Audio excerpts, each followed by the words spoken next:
Bonjour, bienvenue dans l'épisode 16 de Dessine-moi un divan, le podcast pour penser la psychanalyse autrement.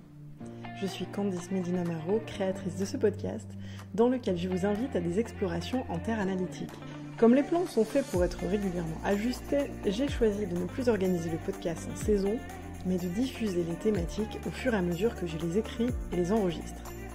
La nouvelle thématique que je vous propose de commencer à explorer est celle de la place du corps dans la psychanalyse. Et elle se décline en 5 épisodes que je diffuse en même temps et qui sont donc tous d'ores et déjà disponibles. Vous pouvez les écouter dans l'ordre ou pas, faites comme vous le sentez.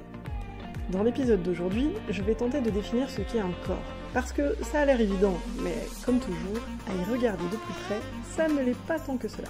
Dans l'épisode 17, je parlerai de ce qui s'exprime à travers le corps. Dans l'épisode 18, on se demandera quelle est la place des corps dans la relation analytique. Dans l'épisode 19, il sera question des psychanalyses à distance, et donc de l'absence, en apparence, des corps. Enfin, l'épisode 20 sera fait à 2 voix, avec une autre psychanalyste, pour parler, justement, de la voix en analyse. Vous êtes prêts ? Vous êtes prêts ? L'aventure nous attend. C'est parti ? Le corps est le lieu du langage. Sans corps, pas de parole. Donc, sans corps, pas de psychanalyse. D'ailleurs, peut-être qu'il n'est pas de corps sans parole non plus, puisque le corps, comme nous le verrons, est pris dans le désir de l'autre, avec un grand A, que vous connaissez bien maintenant, et donc, dans une certaine mesure, pris dans son discours, son récit. C'est grâce et à travers le corps que l'analysant ou l'analysante s'exprime, et que la parole peut émerger. On peut espérer faire peau neuve, être mieux dans sa peau, faire corps, encore faut-il savoir avec qui ou contre quoi. On peut chercher le corps à corps, oui mais lequel ? Bref, le corps est présent tout le temps, dans l'imaginaire comme dans le symbolique. La psychanalyse s'intéresse à l'inconscient, au psychisme. Que vient donc faire le corps là-dedans, me demanderez-vous ?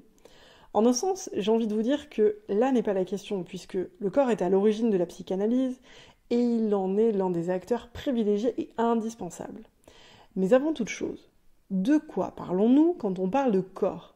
Êtes-vous vraiment sûr de le savoir ? Petit rappel historique. L'inventeur de la psychanalyse, Freud, est en premier lieu un médecin du corps, vous vous en souvenez. Or, c'est un médecin qui ne s'est pas arrêté à l'étude de l'organisme pour percer le mystère des mots M-A-U-X. Lui, qui était neurologue, s'est mis à écouter ce que nous pourrions nommer grossièrement dans un premier temps le corps psychique. Au-delà du corps biologique, donc. Parfois, là même où ce dernier reçoit et parle les traces psychiques de l'inconscient qu'il va découvrir ainsi. Et Freud s'est donc intéressé au mot MOTS. C'est à l'hystérie et ses manifestations corporelles tout aussi impressionnantes qu'incompréhensibles, du moins en apparence, qu'il doit sa découverte. La découverte de l'inconscient s'est donc faite à partir du corps, celui des hystériques dans un premier temps, et de leurs manifestations qui se disent en mots, M-A-U-X, car le corps, chers amis, ça parle en métaphore, figurez-vous. Les hystériques se disaient en mots M-A-U-X dans leur corps, dans l'attente de se dire en mots M-O-T-S, dans une parole singulière. Bref, la psychanalyse s'est élaborée et continue de s'élaborer depuis le corps. Bon, très bien, mais c'est quoi un corps ? Vous pensez le savoir ? Vous en avez un ? Ou vous en êtes un ? D'ailleurs, est-ce qu'on a un corps ou est-ce qu'on est un corps ? Pas très clair tout cela, hein ? Eh oui, car le corps revêt plusieurs acceptions. Il est un signifiant renvoyant à plusieurs signifiés, c'est-à-dire à plusieurs conceptions. La psychanalyse est en partie née du corps, mais comme le dit le psychanalyste Juan David Nasio, je cite, « Commençons par rappeler que le corps qui intéresse la psychanalyse n'est pas notre organisme, corps sculpté et soigné par la médecine. Non, le corps qui nous intéresse est notre corps vivant, certes, mais tel que nous l'aimons ou le rejetons, tel qu'il est inscrit dans notre histoire et tel qu'il est impliqué dans l'échange affectif, sensuel et inconscient avec nos partenaires privilégiés. » Fin de citation. Vous l'aurez donc compris, le corps que nous écoutons en psychanalyse est celui que nous vivons, voyons, ressentons, imaginons. Il est bien plus vaste que celui qui préoccupe la médecine, par exemple. Notre corps n'est pas uniquement biologique, il est avant tout une somme d'images et de ressentis. Et en cela, il réside davantage dans notre psychisme que dans ce qui le constitue en tant qu'organisme. Pourtant, pas de psychisme sans corps. Ce à quoi nous pourrions ajouter, pas de corps sans psychisme. Bon, j'espère que vous suivez. Être un corps ou avoir un corps ? Telle est la question.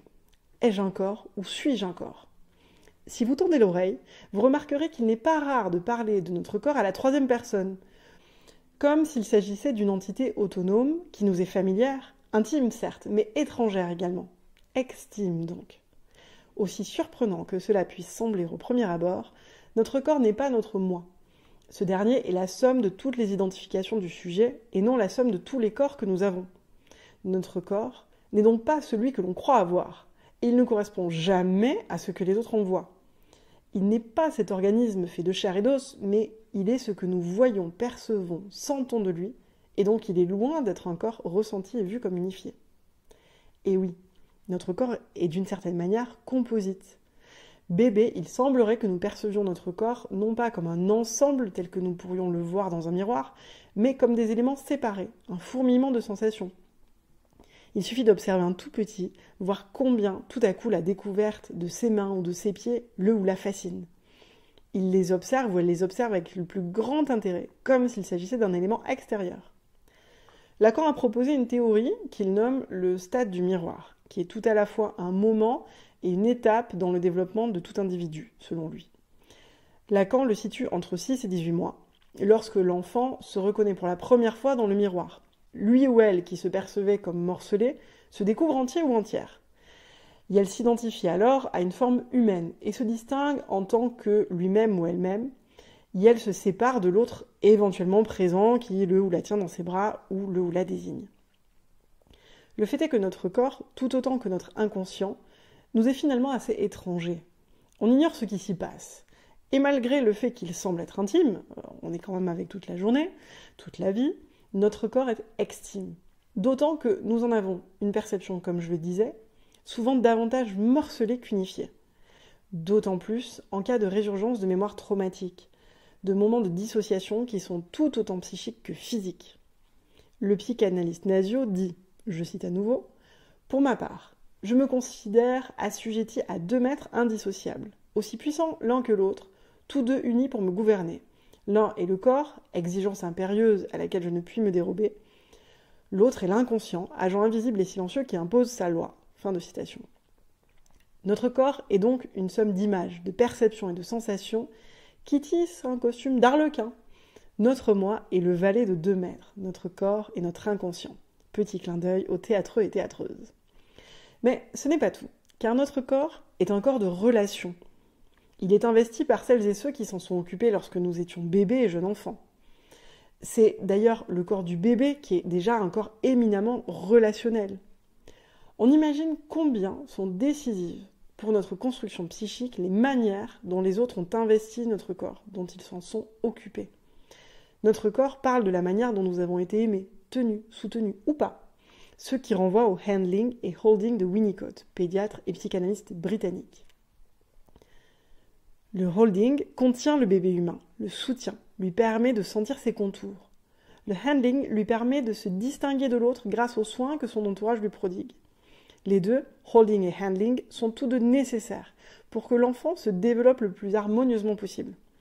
On le présage déjà, les défauts de soins, les manques relationnels, les maltraitances, les abus se disent dans le corps en analyse et continuent de se dire jusqu'à ce qu'ils soient entendus par un autre, une analyste par exemple, et aussi, et surtout peut-être, par la personne qui travaille en analyse. Et de toute façon, ça continue à se dire, quoi qu'on fasse. L'essentiel est de toujours continuer à écouter. On arrive doucement à ce qui a fait dire à Lacan, qui va encore plus loin que la question de savoir si l'on a un corps ou si l'on est un corps, du fait du rapport étrange et étranger que nous entretenons avec lui, que le corps serait le lieu de l'autre, avec un grand A. Notre corps, en plus de nous être extime, ne nous appartiendrait pas totalement. Il serait le lieu de l'autre, avec un grand A, nous dit Lacan. Cet autre, avec un grand A, qui d'une certaine manière nous façonne, est tout à la fois, je le rappelle, notre environnement le plus proche, les personnes de notre famille, nos amis, etc., ainsi que la société dans laquelle nous vivons, avec tous les déterminants culturels, économiques, sociaux qui la constituent. Or, les personnes qui nous sont les plus proches, tout comme les milieux et la société dans lesquels nous évoluons, évoluent justement. Notre corps ne cesse donc d'être façonné par cet autre qui est la somme de tous ses constituants, passés, présents et à venir. Notre corps n'existe dans une certaine mesure que dans la relation aux autres. Sans psychisme, pas de corps. Sans relation, pas de corps. Nous sommes des êtres de langage, des par-lettres, comme disait Lacan. Or, c'est précisément dans le langage que le désir se situe. Ce langage, il le qualifie aussi de grand autre. Notre désir est donc pris dans les filets du langage, dans les filets du grand autre avec un grand A. Si vous avez bien suivi, cela revient à dire que notre désir ne nous appartient pas vraiment totalement, qu'il est parfois difficile de nous le figurer et on ne peut le penser sans le penser comme un lieu, celui du désir, voire de la jouissance de l'autre avec un grand A. Bon, laissez infuser, vous verrez ce qui en ressort. Et on est d'accord que le lexique utilisé par la psychanalyse, je l'ai déjà dit, tel que par exemple désir, jouissance, peut être problématique. Il est confusant. Et même si les psychanalystes sont d'accord entre elles et eux sur ce à quoi ça se rapporte, sur le sens plus large que l'usage courant donne à ces termes-là, on ne peut pas faire comme si l'usage courant n'était pas dominant, puisque, vous aurez remarqué, la plupart des gens ne sont pas psy. Bref, c'est un point à travailler pour la psychanalyse. Ça n'engage que moi, bien sûr, chacune et chacun fait ce qu'elle veut de cela.